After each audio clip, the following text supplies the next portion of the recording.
here at school because I got here before school got canceled. So, okay, wish you were here too, but you're not. 2.8, here we go. Here are our notes for 2.8. An inverse relation will undo a given relation. We already know this. We talked about this back in August. Every inverse relation can be found by reversing or switching each x and y value. In some situations, this process is intuitive. You can just kind of look at it and tell what the inverse is. In some cases, it's not as obvious, so it's important that we understand the relationship of inverse relations, as they will help us tackle a variety of problems. All right, let's look at these tables. Example 1. The original table, example 1, consists of the ordered pairs 1, -1, 3, 2, 4, 0, and 6, 2. So the inverse, we'll just switch those. So -1, 1, 2, 3, 0, 4, and 2, 6. All right, remember inverses switch the x and the y. The original table is a function because each x has exactly one y. However, the inverse is not a function because we have repeated x's. And remember, the definition of a function is no x's, well, an idea of a function is no x's can repeat. All right, to sketch the inverse, I would simply take this graph consists of 3 segments. So I would just take each ordered pair and switch it and connect those dots. So for example, the first ordered pair in the picture, if I work left to right, is -2, -1. So I'll plot -1, -2. The next ordered pair is -1, 2. So I'll plot 2, -1. So there is the first part of the inverse. Now the next one is 2, 1. So I'll plot 1, 2. And yours, of course, looks better because you have the actual graph paper. And then the final point is 4, 3, so I'll plot 3, 4. And there is my inverse. That's all there is to it. Don't overcomplicate it. You just switch the ordered pairs. Is the original picture, the one he drew on the notes, is that a function? Yes, because it passes the vertical line test. The original picture passes the vertical line test. Is the inverse relation a function? I don't think so, because look what happens right there. See how we hit more than once? So the inverse is not a function.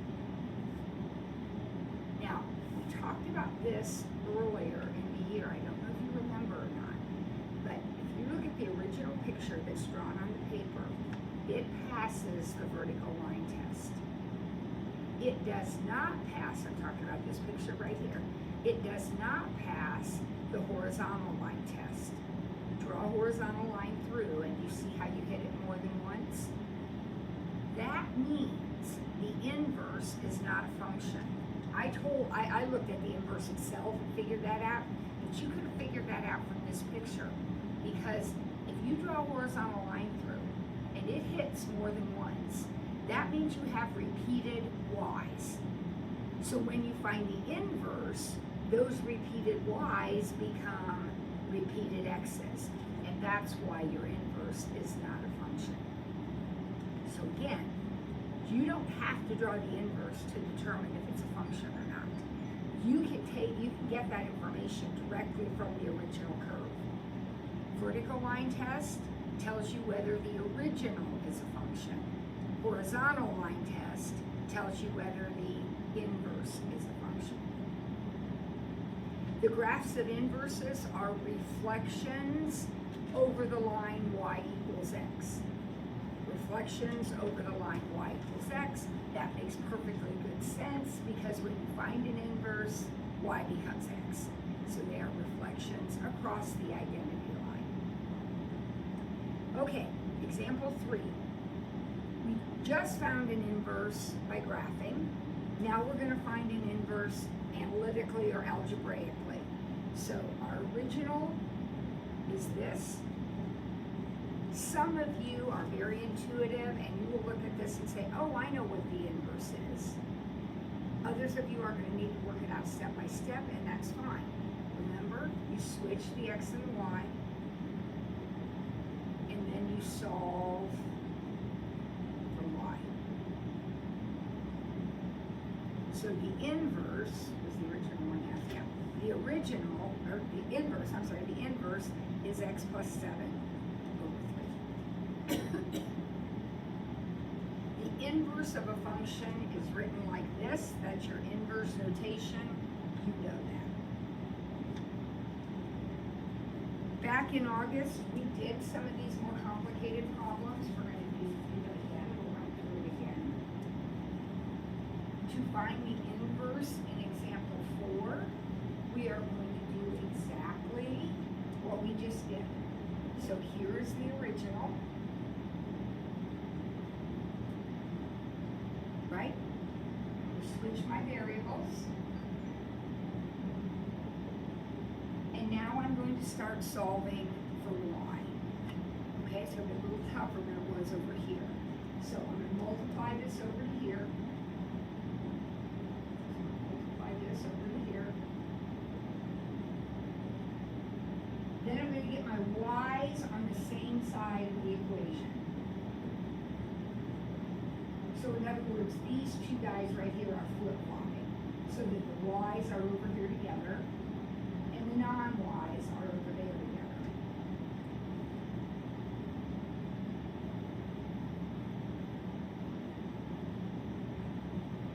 Then I'll factor my y out.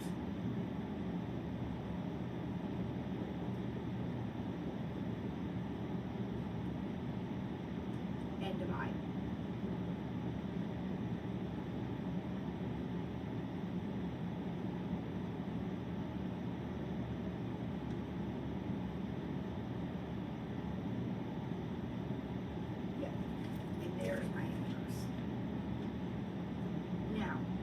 I'd like you to notice something, if you would. Let's jog those memories a little bit. If you were going to graph this guy, your vertical asymptote would be at x equals -3. In other words, your domain is everything except -3. Your horizontal asymptote would be at y equals 1. In other words, your range is everything except 1. Okay? Now, let's look at the inverse.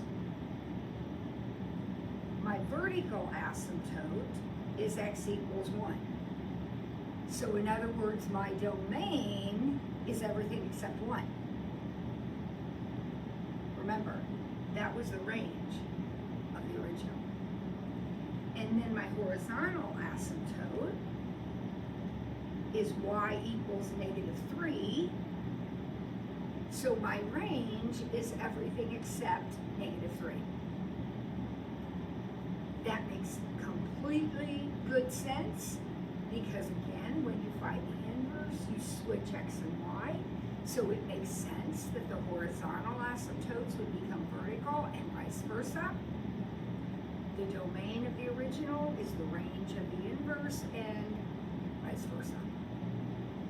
Cool. All right, let's do one more just for practice. Do these. While I'm getting erased, you go ahead and give it a try on your own. See how far you can get.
almost forgot.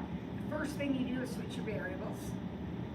Then we multiply this denominator over here and do our distributive property. Then we got to get the y's on the same side. So basically these two switch spots. Then I factored out my y because I am, after all, solving for y. And then I divided. So hopefully that is what you got for your inverse. Okay, let's turn on to the next page. We know that to find an inverse, we simply switch the x and y values. Graphically, this means that the function and its inverse will be reflections over the line y equals x. If a graph is not made of line segments, so the one we did a minute ago, the original curve was just 3 line segments, so we just plotted those dots and made those line segments. If it's not, it can be a little bit more complicated, but it's still very, very easy.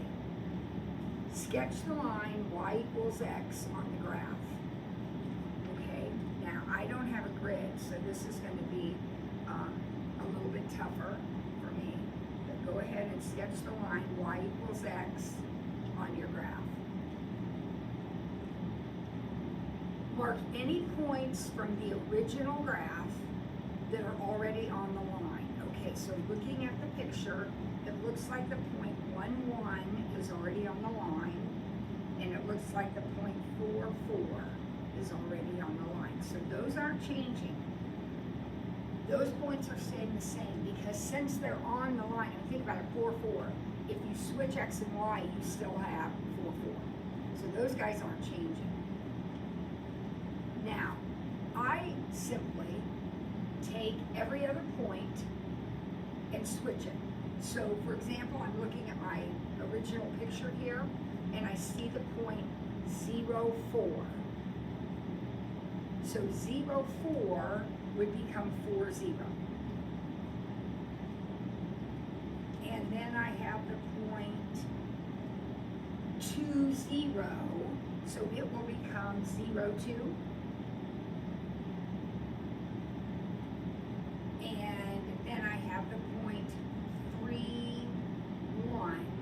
So it will become 1, 3. I am just taking some points, like I'm not doing halves and 0.1 and all that. I'm taking like actual points, whole number points, and just flipping them. And between the ones I just did and the ones I already had, I can see my inverse. Does that make sense to you in terms of the original picture? Yes, because the original picture is y equals x squared. I mean, a version of that. It's not exactly that, but it's a y equals x squared. It's a quadratic opening up.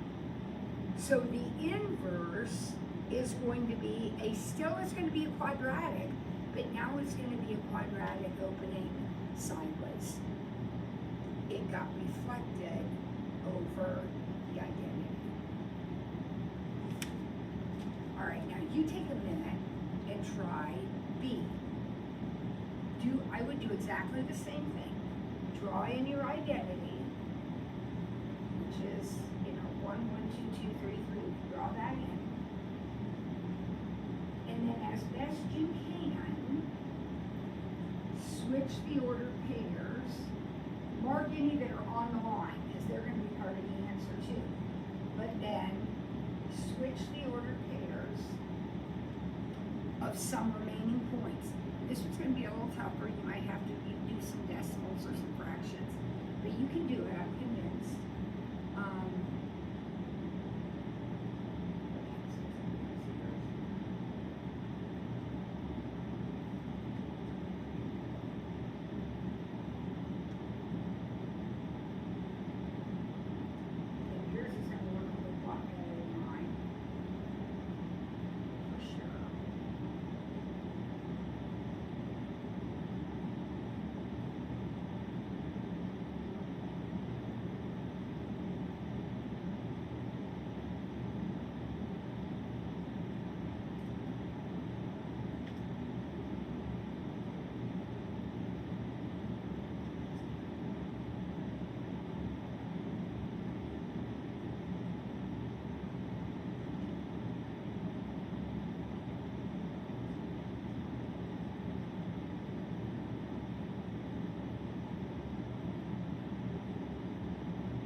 yours is going to look better than mine because I don't have a nice grid up here, but it's something to that effect right there when I switch it. And again, that makes sense because the original kind of had hills and valleys that went up and down, like a cubic function.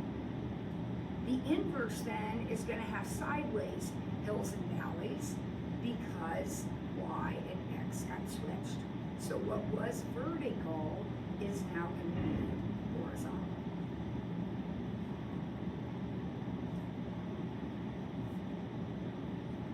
All right, what do inverses do?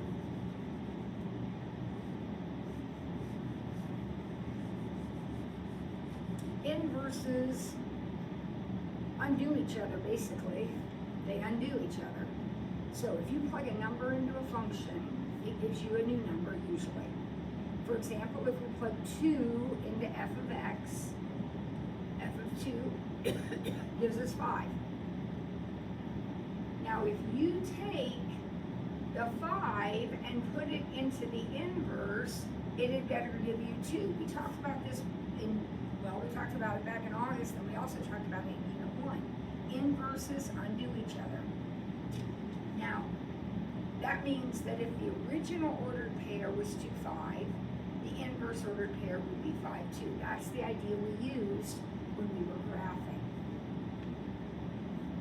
An inverse function undoes the original function. So if we plug x into the original, and then take that answer and plug it into the inverse, we're going to get our x back again. So in other words, the composition, if f and g are inverses,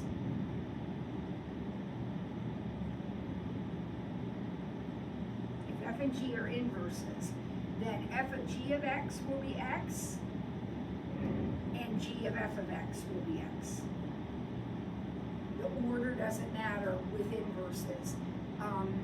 Yesterday or someday not long ago, we talked about the fact that composition is not commutative in general.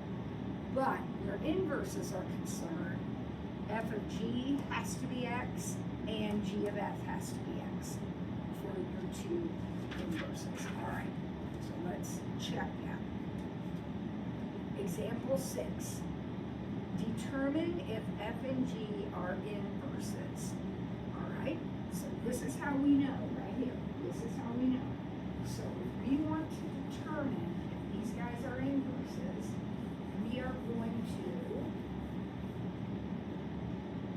build the composition f of g of x, and in reality, the order you do it doesn't matter. I'm just going in the order he wrote. So we're going to do f of g of x first. So our two functions are 2x minus 3 and 1/2 x plus 3 halves. Okay, so this says take g and plug it into f. So 2 1/2 x plus 3 halves minus 3. Distributing is going to give me x plus 3 minus 3, and voila! Good news, but we're not done. We still have to do step 2, which is g of f of x, which means take f and plug it into g. So 1/2 2x minus 3 plus 3 halves.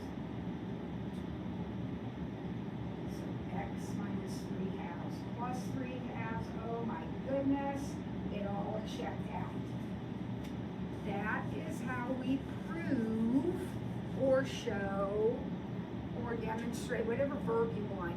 That's how we show that f and g are indeed inverses.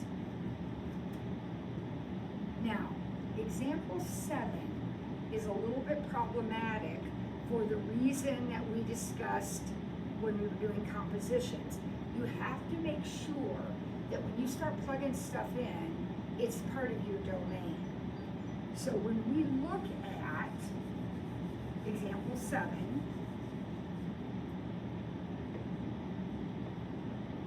there is no problem with the domain of H.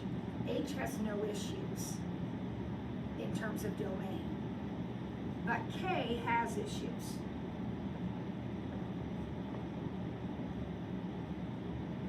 We can't be doing stuff with function K unless X is 10 or bigger. All right?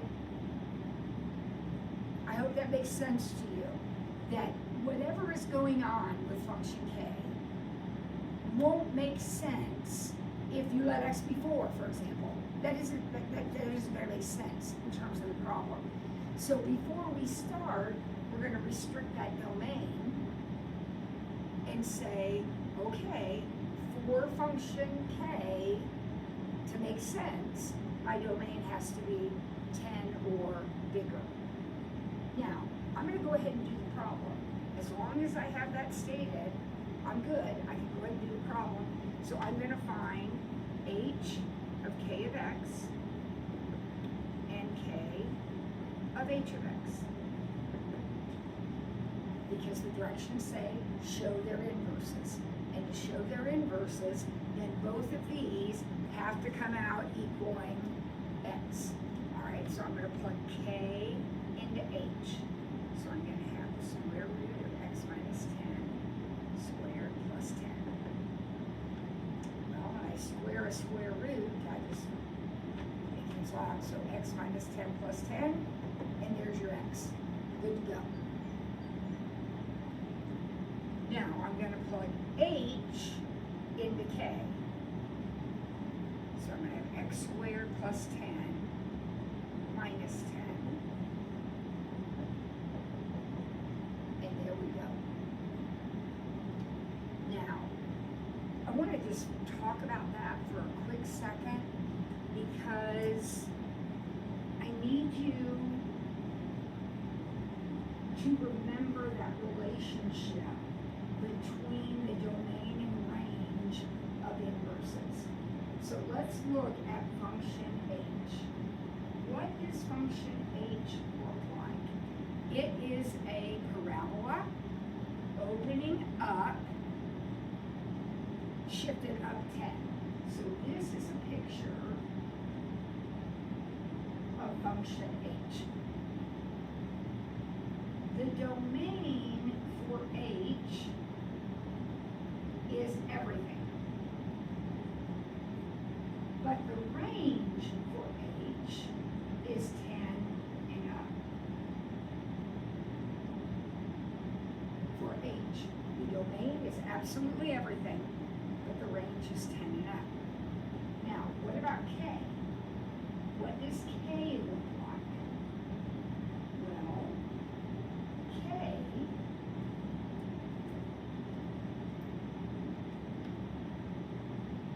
K is a square root function shifted 10 units to the right.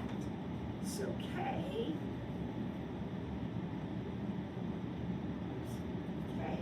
looks like this.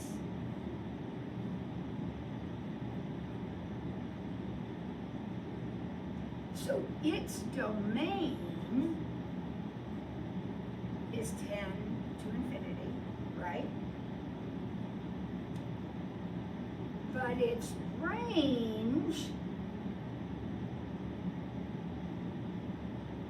is 0 to infinity.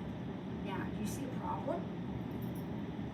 Remember, for inverses, the domain and range have to match when you switch them. I mean, the domain of the original is the range of the inverse and vice versa.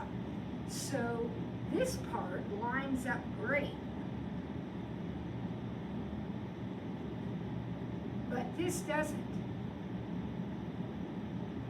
So given that picture, which is the most restrictive picture, it's the smallest picture of the two, given that, my domain should be 0 to 10. Or, excuse me, 0 to infinity. That should be my domain. Well, what does that do to my picture then? If my domain has to be 0 to infinity for all this to work, then doesn't that mean I can only look at that much of the picture? Yeah, and that's that domain restriction. That is what that causes. That causes things not to match up, so I have to alter the domain of my original so that it will match the range of the inverse and vice versa. Okay, let's do example 8. Go ahead and see if you can prove these guys are inverses. You're going to have a domain restriction in this problem. Actually, we're going to have a couple of issues here. In N, x cannot be 4, and in P, x cannot be 0. So we've got to keep that in mind as we're working through this. It's going to be a situation like over here. We're going to maybe have to make some changes. Let's see what happens. So we're going to find N of P of x and P of N of x. All right, take a second, get started on that. Remember, you're plugging one function into the other.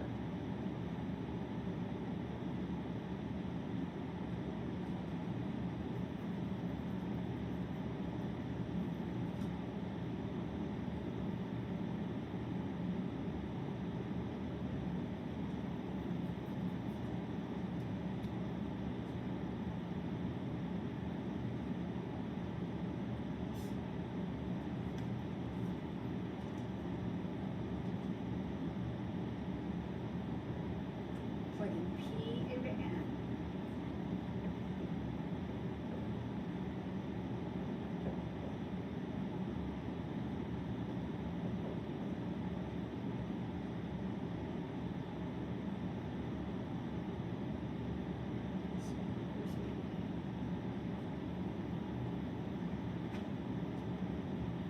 Don't be panicked. That's 6 over x, which is 6 over 1 times x over 6. So lo and behold, there we go. And then the other way around, plugging N into P.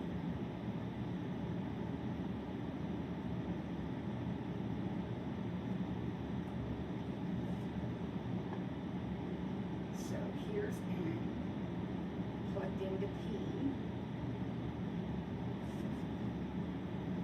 So this is 6 over 1 times x minus 4 over 6. So that's x minus 4 plus 4. So there we go. That one worked out also. Clearly, however, the problem will not work if x is 0 or x is 4, because x can't be 0 and x can't be 4 in the algebra of the problem.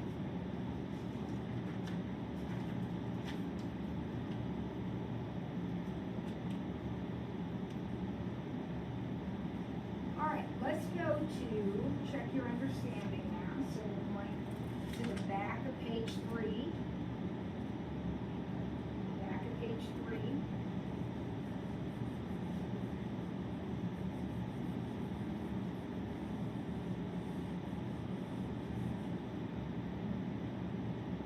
Based on the table below, what is G inverse of 12? Okay, now remember, if G of A is B, then G inverse of B is A. That is the fundamental relationship between inverses.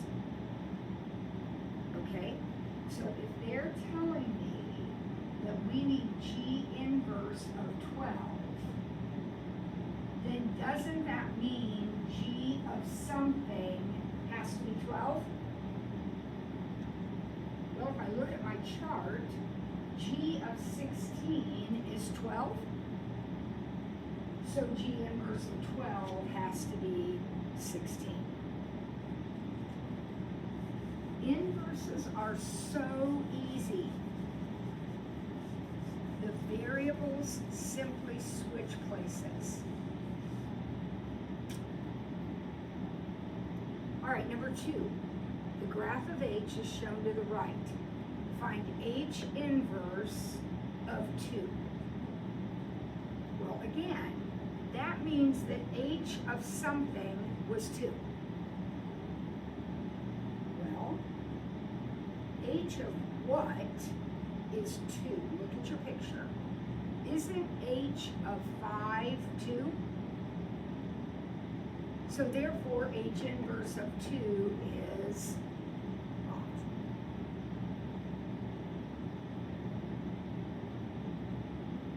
You probably remember, I don't know, chemistry or elementary school, seeing this formula, which if you have a Fahrenheit temperature, you can do this and figure out what the equivalent is in Celsius. It says, write the inverse of the function. Okay, we can do that.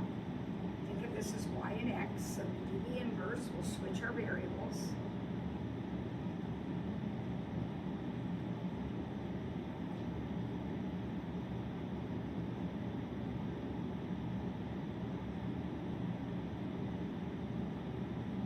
And then we'll do the math.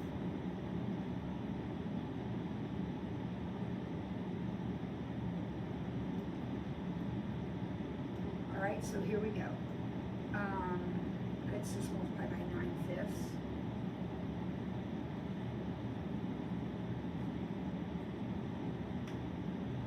And add 32.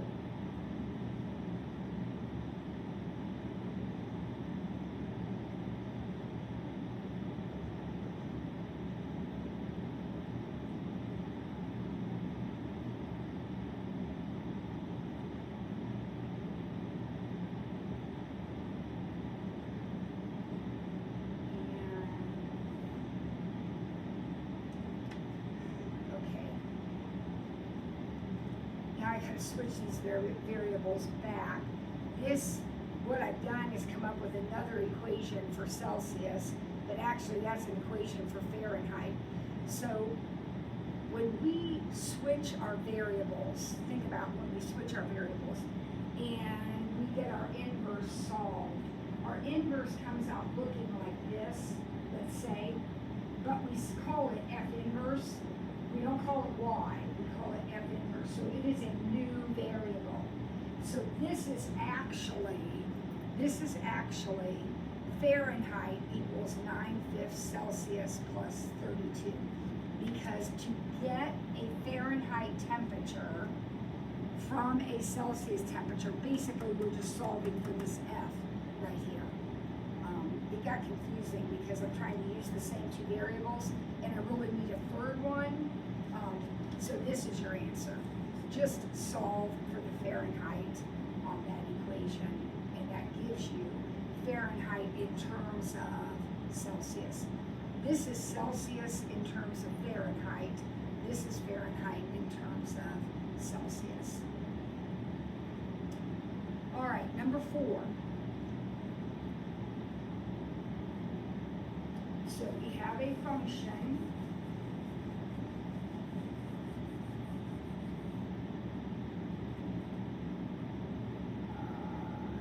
F of x is miles, and x is minutes.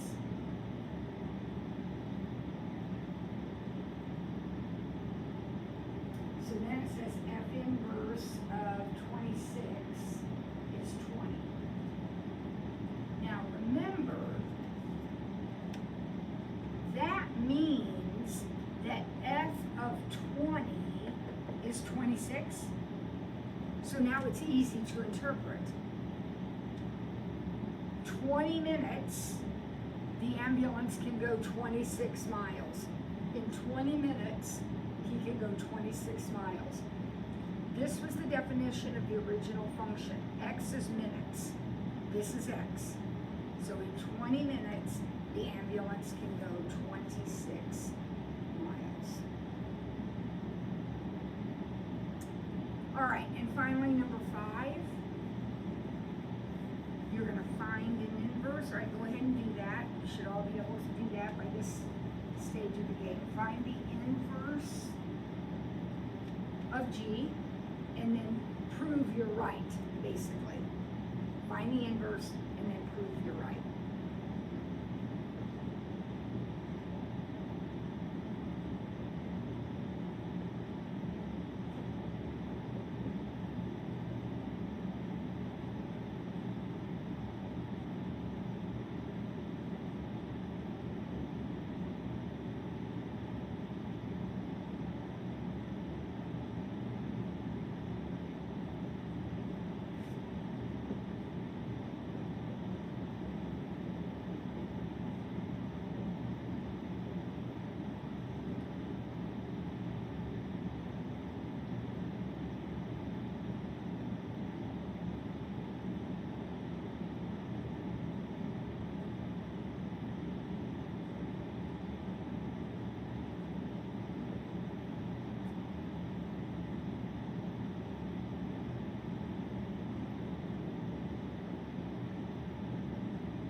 Arithmetic. I can see some of you already starting to panic because we have a complex fraction. You can handle it. It's not that big a deal.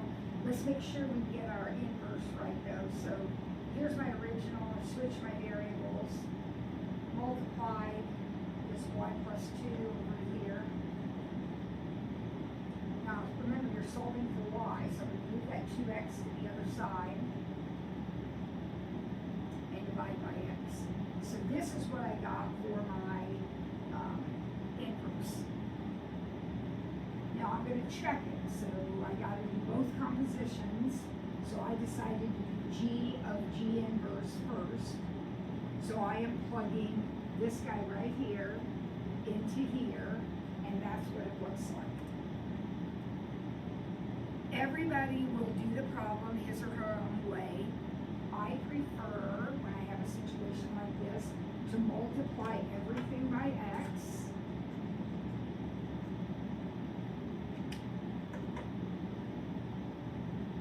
So I'm left with x on top, and then on the bottom, negative 2x plus 1 plus 2x. And sure enough, that comes out as x. The other way is probably going to be also yucky.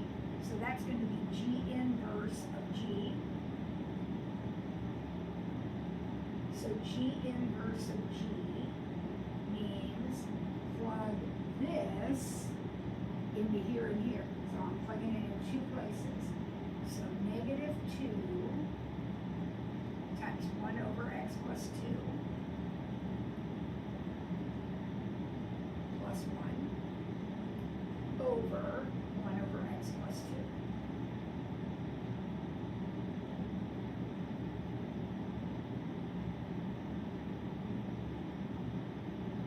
Okay, so now what I'm going to do, again, you can do this however you want. However you want to simplify this, it's fine. I am going to multiply everything by x plus 2. So this term, and this term, I'm multiplying by x plus 2. And what that does is cancel the denominators, so I no longer have a complex fraction. I still have a fraction, but one big fraction. So on top, I have negative 2 plus x plus 2. So negative 2 plus x plus 2. And on the bottom, I just have 1. So I end up with x over 1, which is x. So again, the problem you just did was you took a function, you found its inverse, and then you proved that you were right. Checked your answer. You proved that you were right. All right, next page. Back of the next page. Check your understanding. 3 problems and we'll be done. Here we go. The function h gives the temperature of a town in Fahrenheit t days into the calendar year. All right, so h of t is the temperature and t is the day of the year. So like day 1, day 2, day 3. Okay? Is h 1 to 1? So back up vocabulary from earlier in the year. 1 to 1 means you pass the vertical line test, no x's repeat, and you pass the horizontal line test, no y's repeat. So no x's or y's repeat if you're 1 to 1. Okay, so the question says, is it 1 to 1, and how do you know? Well, think about this for a second. The ordered pairs are the day of the year. So, would you agree that the days are, x is not going to repeat. We're going to go from 1 to 365. Right? But now how about the temperature? Will these ever repeat? Will you ever have the same temperature? Could you have the same temperature? Let's say on day 2, maybe it's, let's see, that'll be January 2nd, so maybe it's 20 degrees. And then the next day, could it also be 20 degrees? Yes. So this is not a 1-to-1 function because the y's can repeat. Now, if the, I'm looking at question 2 now. If the y's can repeat, or question B, if the y's can repeat, then when I find the inverse of this function, when I find h inverse, that means the x's will be repeating, which means the inverse is not a function.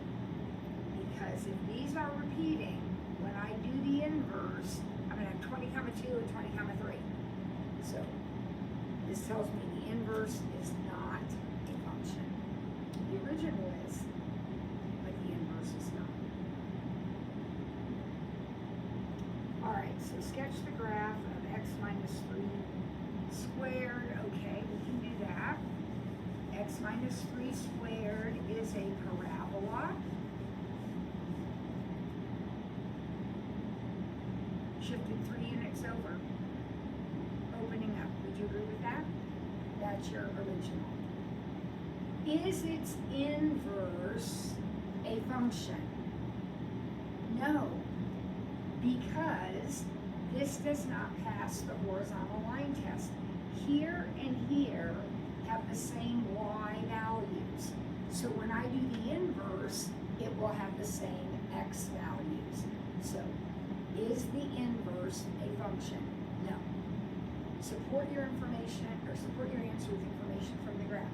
That point right there and that point right there have the same y value. So the inverse will have the same x value. Could we restrict the domain so that the inverse is a function? We absolutely could. The reason the inverse of this isn't a function is because of this symmetry right here. That and that will have the same y value always. So what if we only graphed that part of it? What if we said we're going to make x greater than or equal to 3 so that we have only that piece of the parabola? Now is the function an inverse? Absolutely. We could have done this half of the parabola and restricted the domain to x less than or equal to 3 and accomplished the same thing.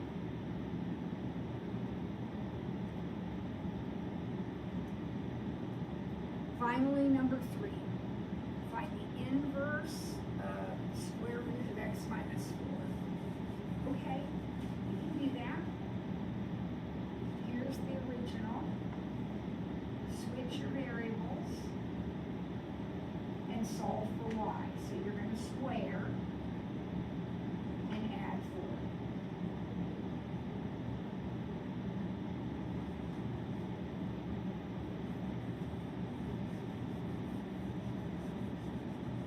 Now we're going to have the same problem we just had right here, only it's backwards. The problem's backwards. Think about, this was our original function. Think about its domain and range. What does that look like?